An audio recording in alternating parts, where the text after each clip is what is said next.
Est-ce que je sais qui je suis? Oui, je sais, je suis graphiste et je suis un artiste. Vous savez ce que je fais? Mes dessins, je vais vous montrer à quoi ils ressemblent.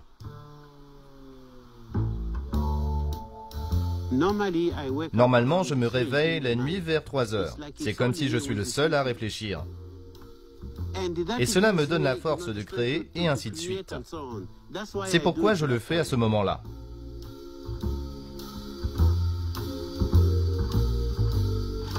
Ok.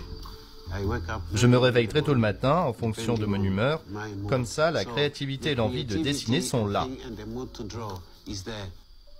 Vous savez, il y a longtemps dans notre tradition, on croyait que l'éléphant était composé de différentes carcasses. C'est pourquoi, si vous regardez très attentivement cet éléphant, vous voyez beaucoup d'animaux. Cela signifie que personne ne voulait faire l'erreur de manger de la viande de lion, de chien ou de choses comme ça. De ce fait, pour la conservation, on peut dire que l'éléphant était très bien protégé. Et c'est ce que j'essaie de montrer dans cet éléphant.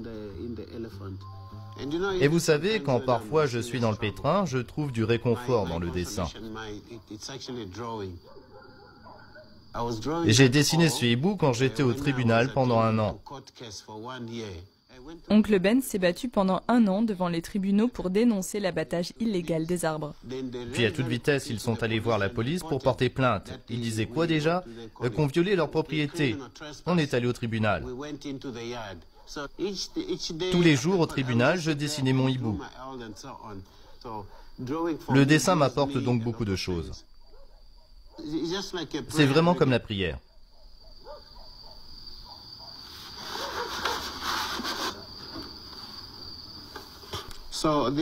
Voici Mandela. Il a tellement changé les choses.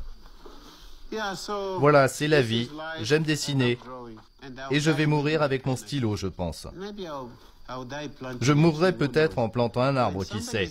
Quand on enterre quelqu'un, on met du béton autour du cercueil. Est-ce vraiment nécessaire? Ce n'est pas nécessaire, parce que quand vous mourrez, vous devez être de la nourriture pour quelque chose.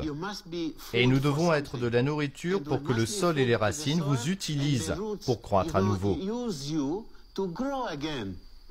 Je serais plus qu'heureux s'il plantait un baobab sur ma tombe, parce que c'est un arbre que j'aime, et vous savez que c'est le symbole de tous les arbres réunis en un seul. J'essaie d'en mettre le plus possible dans cet arbre. On vient de parler des funérailles, etc. Là, il y a un squelette avec un autre petit os pour représenter ça. Et si on regarde attentivement, il doit y avoir un peu de pluie. Il pleut là. C'est un cycle. Je pense que c'est ainsi que Dieu a créé les choses.